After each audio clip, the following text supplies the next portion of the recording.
جیسے کہ امام مالک رحمۃ اللہ علیہ امام ابو حنیفہ رحمۃ اللہ علیہ کے بارے میں کہتے تھے قاتلہ اللہ ما اجرہ علی الدین، خدا ابو حنیفہ کو تباہ کرے کہ وہ کتنا جری ہے دین کے سلسلے میں۔ السلام علیکم ورحمۃ اللہ وبرکاتہ۔ ناظرین، امید کرتا ہوں آپ تمام دوست خیر و عافیت سے ہوں گے۔ اس ویڈیو کو مکمل دیکھیں، دوسروں تک پہنچائیں، لائک اور سبسکرائب ضرور کر کے جائیں۔ جیسے کہ امام مالک رحمۃ اللہ علیہ امام ابو حنیفہ رحمۃ اللہ علیہ کے بارے میں کہتے تھے قاتلہ اللہ ما اجرہ علی الدین، خدا ابو حنیفہ کو تباہ کرے کہ وہ کتنا جری ہے دین کے سلسلے میں۔ قاتلہ اللہ ما اجرہ علی الدین، ابو حنیفہ بڑا جری ہے، نبی کی سنتوں کو حدیثوں کو ذبح کرتا ہے، وہ جری ہے، بہادر ہے۔ بہادر میں اس نے بہادری میں قرآن و سنت کو ذبح کر دیا۔ امام مالک سخت خلاف۔ امام ابو حنیفہ جب حج پہ گیا، لیکن امام مالک بہرحال امام مالک ہے۔ یہ سعادت امام شافعی اور امام ابو حنیفہ اور امام احمد بن حنبل کے بھی، ان کے پاس بھی یہ سعادت نہیں ہے۔ مسجد نبوی میں بیٹھ کر کے درس حدیث دینے والا امام مالک ہے۔ بولو سبحان اللہ، بولو سبحان اللہ، بولو سبحان اللہ، بولو سبحان اللہ۔ یہ خدا کی مرضی ہے۔ مولوی منظور جتنا بھی زور لگائے امام حرم تک نہیں پہنچ سکتا۔ تم لوگ بکواس کرتے رہتے ہو، جتنا بھی کرو، خدا نے نبی کے مصلی پہ کھڑا کیا، بڑی سعادت ہے۔ مسجد حرام کا امام بنا دیا۔ کمزوریاں ہر انسان کی کوتاہیاں ہیں، لیکن عرب کے بارے میں اپنے منہ کو لگام لگا دو، ٹھیک ہے، ان کے اندر کمزوریاں کوتاہیاں بھی ہیں، لیکن تمہارا شیخ الحدیث، تمہارا بزرگ جتنا بھی ہو، امام حرم کے برابر اس کو تولنے کی کوشش نہ کرو، سمجھتا ہے، اس کے ساتھ تولنے کی کوشش نہ کرو۔ اللہ کی مرضی ہے، خدا جس کو۔ امام مالک نے مسجد نبوی میں زندگی گزاری اور یہیں حدیث پڑھاتے رہے۔ شاہ عبدالعزیز کتنے بڑے آدمی ہے، لیکن شاہ عبدالعزیز نے جب بستان المحدثین کتاب لکھی، ائمہ اربعہ کے حالات کے بارے میں لکھا، تو سب سے پہلے کہا کہ ہوں تو حنفی میں شاہ عبدالعزیز ہوں کٹر حنفی، لیکن میرا قلم مجھے مجبور کرتا ہے کہ ابو حنیفہ کو مؤخر کرو، جو مسجد نبوی میں درس دیتا تھا اس کے حالات پہلے لکھو۔ اس لیے بستان المحدثین دیکھیں، بستان المحدثین میں شاہ عبدالعزیز نے امام مالک کو مقدم کیا۔ بہرحال آدمی بڑے تھے، بہت بڑے۔ موطا العلماء، علماء نے موافقت کی اس کی کتاب پر، اس لیے شاہ ولی اللہ اس کو بخاری پر مقدم رکھتا ہے کہ بخاری کا وہ درجہ نہیں ہے جو موطا امام مالک کا ہے۔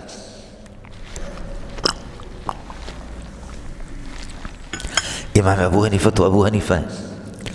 السلام علیکم ورحمۃ اللہ وبرکاتہ۔ حج کے موقع پر امام صاحب کے مسجد نبوی میں حضرت جی کا درس چل رہا تھا، امام مالک کا۔ درس میں بیٹھ کر کے امام مالک جب درس سے فارغ ہو گیا، حاجی لوگ مل رہے، اس زمانے میں اتنا رش نہیں تھا۔ السلام علیکم ورحمۃ اللہ وبرکاتہ۔ امام مالک نے کہا وعلیکم السلام۔ فرمایا من این انت، نام نہیں پوچھا، کہاں سے آ رہے ہو؟ امام ابو حنیفہ نے فرمایا من العراق، عراق اور کوفہ، عراق من العراق۔ تو امام مالک نے کہا هناك النفاق والشقاق، هناك النفاق والشقاق، وہاں منافقت اور مخالفت ہے، وہاں جھگڑے اور منافقت، یہی وہ نفاق کی جگہ ہے، جھگڑوں کی جگہ، اختلافات کی جگہ عراق۔ من این انت؟ قال من العراق، قال هناك النفاق والشقاق۔ امام مالک نے فرمایا، امام ابو حنیفہ نے جواب میں کہا ومن اہل المدینۃ مردوا علی النفاق، چونکہ امام مالک تو مدینے میں رہتا تھا، امام مالک مدینے میں رہتا تھا، تو امام ابو حنیفہ نے فوراً کہا ومن اہل المدینۃ مردوا علی النفاق، اور آپ لوگ پڑھیں گے یعنی قوم اصروا علی النفاق، مردوا کا معنی اصروا علی النفاق، اور مدینہ والے منافق تو سب سے زیادہ سخت ہے، وہ جمع ہوئی ہے، جیسے تارکول اور ڈامبر زمین کے ساتھ چپک جاتا ہے، یہ منافقت کے ساتھ چپکی ہوئی ہے۔ امام مالک رحمۃ اللہ علیہ کا یہ بندہ تو بہت خطرناک لگ رہا ہے، ایسی جلدی میں اس نے فرمانے لگے الست بابی حنیفہ، کہیں ابو حنیفہ تو نہیں ہو؟ الست بحنیفہ، تو امام صاحب نے فرمایا بلا، میں وہی بلا ہوں، اور بلا منفی کو مثبت بنانے کے لیے آتا ہے۔ بلا کے قواعد میں آپ کو بتا چکا ہوں، بلا اور نام میں فرق بھی آپ کو بتا چکا ہوں۔ فرمایا الست بابی حنیفہ، فرمایا بلا، میں وہی طوفان ہوں، میں ہی وہی سیلاب ہوں، وہی بلا ہوں۔ یہ میرے بلوچی کے ترجمے، ورنہ بلا کیوں نہیں، واقعی میں ہوں۔ ایک دوسرے کو سمجھا، ایک دوسرے کو سمجھنے کے بعد امام مالک رحمۃ اللہ نے فرمایا ابو حنیفہ اللہ کا واسطہ ہے آپ کو یہاں 10 دن رہو حج کے دوران مسجد نبوی کی زیارت کر کے نماز پڑھنے کے لیے، آپ کہیں کسی کے مہمان نہیں، میرے مہمان ہوں، میں سبق پڑھاتا ہوں، کھانے کا جو ٹائم ہوگا میں آپ کو خود بخود لے لوں گا مسجد نبوی میں، آپ عبادت کریں اور عبادت سے فارغ ہو کر کے میں خود اپنے گھر آپ کو لے جاؤں گا۔ بعض باتیں اس قسم کی ہوتی، بعض باتیں اللہ آپ کا بھلا کرے اس قسم کی ہوتی، آدمی جب تک کسی کو دیکھا نہ ہو نہ سنا ہو تو پھر مسئلہ ہوتا ہے۔ کچھ فرق پڑ گیا؟ کچھ فرق پڑ گیا؟ جیسے کہ میں نے آپ سے عرض کیا امام ابو حنیفہ رحمۃ اللہ علیہ کہ امام جعفر صادق سے سبق تو نہیں بھولے گا، دونوں کی ملاقات ہو گئی۔ امام جعفر صادق نے فرمایا کہ مجھے آپ سے سخت دشمنی ہے، سخت مجھے غصہ ہے۔ کہا کہ کیوں؟ تو امام باقر ہے یا امام جعفر ہے؟ اس نے کہا کہ آپ میرے نانا کی سنت کے خلاف ہو، قرآن و سنت کے خلاف اپنی قیاس آپ چلاتے ہیں۔ امام ابو حنیفہ نے فرمایا کہ منی کچھ صحابہ کے ہاں پاک ہے اور کچھ کے ہاں ناپاک ہے، میرے ہاں بھی منی ہے، لیکن پیشاب تو سب کے ہاں بالاتفاق ناپاک ہے۔ آخر آپ لوگوں کا دماغ ہے یا کوئی اور چیز ہے؟ کیا کہا؟ منی تو کچھ کے ہاں پاک ہے اور کچھ کے ہاں، اور جب اختلاف تو ہے منی میں، پاک ہونے میں ناپاک، اور جہاں صحابہ میں اختلاف ہے تو جس چیز کی پاک ہونے میں اختلاف ہو، الاختلاف یوجب التخفیف، وہ اور ہلکا ہو جاتا ہے۔ اختلافی مسائل میں آدمی سختی نہیں کرتا، دونوں طرف سے حدیثیں ہوتی ہیں، دلائل ہوتی ہیں۔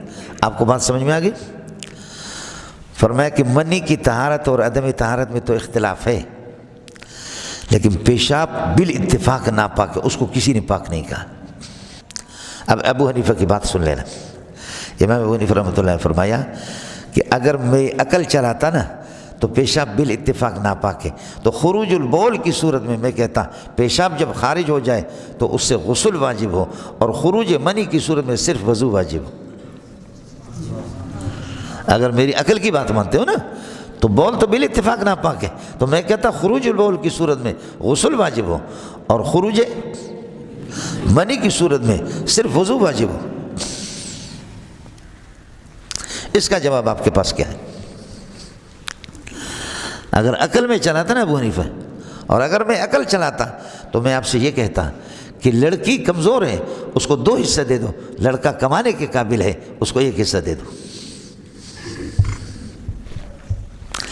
کمزوروں کے ہاتھ بٹائیں اور طاقتوروں کے ساتھ اتنا ان کو سپورٹ نہ کریں۔ لڑکا کماتا ہے، وہ باہر کی چیز ہے، وہ جفاکش ہے، طاقتور ہے، اس کی ساخت، اس کی باڈی مضبوط ہے، اور کئی مسائل بتا دیے۔ تو امام جعفر وہ اٹھا یا امام باقر اٹھا، امام ابو حنیفہ کے پیشانی سے بوسہ لیا، فرمایا کہ ہمیں آپ کے خلاف غلط گائیڈ کیا تھا۔